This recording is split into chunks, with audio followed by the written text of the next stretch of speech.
कट्टरपंथियों ने तोड़फोड़ की, उसकी तस्वीरें सामने आई है। शेख हसीना की सरकार गिराने में शामिल, जमकर आगजनी की है, तोड़फोड़ की है, पथराव किया है। कट्टरपंथियों ने तोड़फोड़ की, उसकी तस्वीरें सामने आई। बांग्लादेश में भारत विरोधी प्रदर्शन क्यों हो रहे हैं? कौन है उस्मान हादी जिसकी मौत के बाद हिंसा शुरू हो गई है? उस्मान हादी की मौत के पीछे क्या भारत का हाथ है? कितनी सच्चाई है? वहां सिक्योरिटी एजेंसियां क्या कर रही हैं? जो यदि सिक्योरिटी एजेंसियां कुछ नहीं कर रही हैं तो भारत पर क्या असर पड़ेगा? बांग्लादेश क्या क्या भविष्य होगा? इन्हीं सब बातों पर आज हम चर्चा करेंगे। बने रहिएगा हमारे वीडियो में लास्ट तक। हम हैं यहाँ पर कब्जा हो गया, बाहर खड़े अपने YouTube चैनल में बहुत बहुत स्वागत करते हैं। तो चलिए आज हम वीडियो की शुरुआत करते हैं। देखिए क्या था, फरवरी 2026 में बांग्लादेश में चुनाव होने वाला है, लेकिन चुनाव के पहले हिंसक प्रदर्शन का दौर शुरू हो गया है। खास तौर पर भारत विरोधी हो गया है। फिलहाल जो मामला है उस्मान हादी का मौत, जो शेख हसीना के विरोधी बताए जा रहे हैं। जब तख्ता पलट हुआ तो मुख्य नेता के रूप में उभरे थे, जिनकी हत्या अभी हाल फिलहाल में कर दी गई है, लेकिन विरोध प्रदर्शन हो रहे हैं। देखिए मामला क्या था कि जब शेख हसीना जी को वहां फांसी की सजा सुनाई गई थी, उस दौरान वहां के नेताओं के द्वारा पदार्पण की बात की गई थी, लेकिन भारत ने इस बात को ना मना किया कि हम शेख हसीना को नहीं देंगे, और ना ही ये भी बताया कि हम शेख हसीना कोई डेट जारी की कि इस तारीख को हम शेख हसीना को आपको पदार्पण कर देंगे। यानी विदेश मंत्रालय ने साफ मना भी नहीं किया, न कुछ, ऐसे ही बात करता रहा। लेकिन वहां पे तेजी से प्रदर्शन जारी है। उस्मान हादी कौन थे, इस पर चर्चा करते हैं। देखिए वहां एक इलाका था जिसे झाला काटी जगह कहते थे। उस जगह पे इनका जन्म हुआ था, यहीं के निवासी।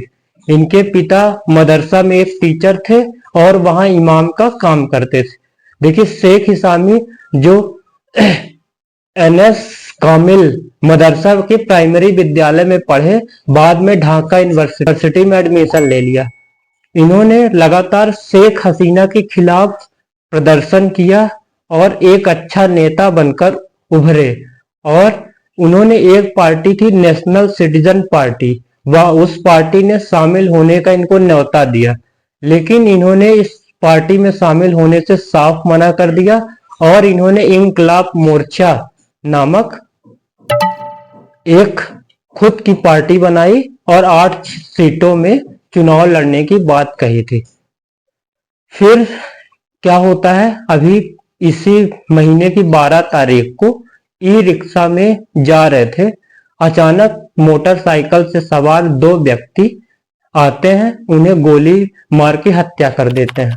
इनका इलाज ढाका में चलता है, इसके बाद सिंगापुर में इनका इलाज बाद में सिंगापुर में चलते, डॉक्टरों ने इनको मृत घोषित किया। मृत घोषित करते ही यह बांग्लादेश में प्रदर्शन तेजी से और शुरू हो गया।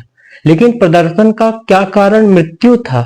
नहीं, इसके पहले आपको बता दें कि भारत का जो दूतावास था वहां पे लगातार प्रदर्शन जारी था। क्यों जारी था? क्योंकि भारत ने हसीना को बार बार पदार्पण करने की बात हो रही थी, लेकिन मना भी नहीं कर रहा था, ना इसे दे भी रहा था। इस वजह से लगातार वहां पे प्रदर्शन जारी था। वहां की न्यूज एजेंसियां जो थी, जैसे डेली स्टार हो गया, रेपुडेट न्यूज हो गया, दैनिक आलोक हो गया, इन सभी एजेंसियों में आग लगा दी जाती है और सभी व्यक्तियों को वहां से बाहर कर दिया जाता है। अब बात करते हैं दीपू चंद्र दास की। आपको बता दें दीपू चंद्र दास वहां के मामूली युवक थे, जो उनसे राजनीति से कोई लेना देना नहीं था। ये केवल हिंदूवादी नेता थे। ऐसा कहते हैं कि वहां पे जो मुस्लिम थे, उनके द्वारा आरोप लगाया गया कि जो इमाम साहब है उन पे भद्दी भद्दी बातें गई, इसलिए इनको चौराहे में खड़े करके भीड़ के द्वारा हत्या कर दी जाती है और इनको जला दिया जाता है। बांग्लादेश में तेजी से हिंसक प्रदर्शन जारी है। बांग्लादेश में तेजी से हिंसक प्रदर्शन जारी है। शेख मुजीबुर रहमान, जो फादर ऑफ मॉडर्न बांग्लादेश कहे जाते हैं, उनका घर एक बार फिर से तोड़ दिया गया है। उनकी हत्या 15 अगस्त 1975 की गई थी, जिस सेना उनके घर में घुसती है और उनके घर को नुकसान करती है, लेकिन शेख हसीना बच के किसी तरह से निकल जाती हैं। लेकिन उनके घर को स्मारक की तरह रखा गया था, जिस पर तोड़ फोड़ हुई फिर से। क्यों ऐसा किया गया? क्योंकि शेख हसीना, वहां के देश के व्यक्तियों को शेख हसीना पसंद नहीं है, और ना ही शेख हसीना का कोई भी परिवार का व्यक्ति पसंद है, न घर, कोई भी घर नहीं पसंद है, कुछ भी नहीं पसंद है। आपको बता दें कि जब 2007 में international crime tribunal Sheikh Hasina ने बनाया था। क्यों बनाया होगा? क्योंकि जो बिहारी मुस्लिम थे और रजाकार थे, इनके द्वारा 1971 में ऐसे कृत्य किए गए थे जिसको सजा देने के लिए यह बनाया गया था। लेकिन जब 2007 में 10 लाख लोगों को सजा दी, 10 लाख लोगों को सजा दी, जिसमें शेख हसीना को भी सजा मौत सुना दी है। अब समझते हैं, जब शेख हसीना को सजाए मौत सुना रही थी, उसके 1 साल पहले वो भारत निर्वासित हो रही थी, तो वहां पे सरकार कौन चला रहा था? तो वहां पे सरकार मोहम्मद यूनिस चला रहे थे, जिन्होंने कहा कि पदार्पण संधि जो भी हुई है भारत बांग्लादेश के बीच में, उस शर्त को स्वीकार करते हुए कृपया हमें शेख हसीना जी को दे दीजिए। तो सरकार ने, कोई भी सरकार होगी तो उसमें सोच विचार करेगी, और वो भी भारत सरकार ने भी सोच विचार किया ही होगा, जिसे शेख हसीना जी को नहीं दिया। अब वहां के लोगों के भारत के खिलाफ नफरत शुरू हो गई। इसे जियो पॉलिटिक्स में मैक्सिको सिंड्रोम कहते हैं। मैक्सिको सिंड्रोम का मतलब होता है कि कोई भी बड़ा देश अपने छोटे विदेशियों को डराता है, धमकाता है, यही कहलाता है। यानी जैसे यूएसए और मैक्सिको के बीच में जो संबंध दिखता है, वही भारत के बीच में दिखाई दे रहा है। भारत के खिलाफ प्रदर्शन के आपको क्रम बताना चाहता हूं। तो क्या होता है, 2023 में कुछ पोस्ट निकलती है, जैसे फेसबुक हो गया, ट्विटर हो गया, इसमें भारत के खिलाफ पोस्ट जारी होती है 2023 में, और लगातार जारी रहती है। फिर 2024 में शेख हसीना ने क्या किया, देश छोड़ना पड़ा, क्योंकि शेख हसीना के संबंध भारत से थे। उसमें मुख्य रूप से नेता कौन था? उस्मान हादी था, जिसके बारे में आपको हम बता दिए।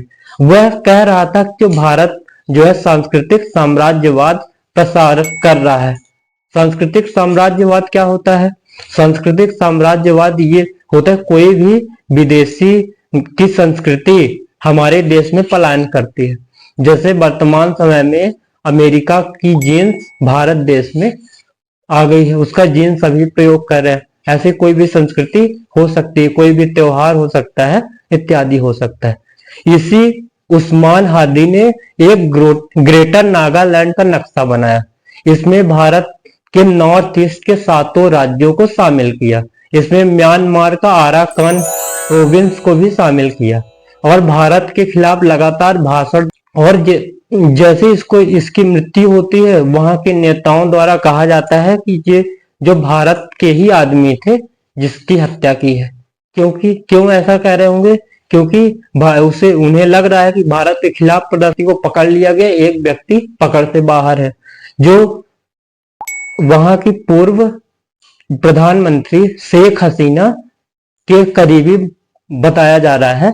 दूसरा भी पकड़ से बाहर है, वो जल्द ही पकड़ में आ जाएगा। जब इसकी मृत्यु हो गई है, तो जो इसकी डेड बॉडी अब आएगी, तो अब वहां पे बहुत सारे लोगों के जमा होने का डर है, जो हिंसक प्रदर्शन कर सकते हैं, जिनके खिलाफ जो मोहम्मद यूनिस है वो कुछ ऐसी व्यवस्था कर रहे हैं ताकि ऐसा कुछ भी 5 अगस्त 2024 की घटना को आपको बताना चाहते हैं।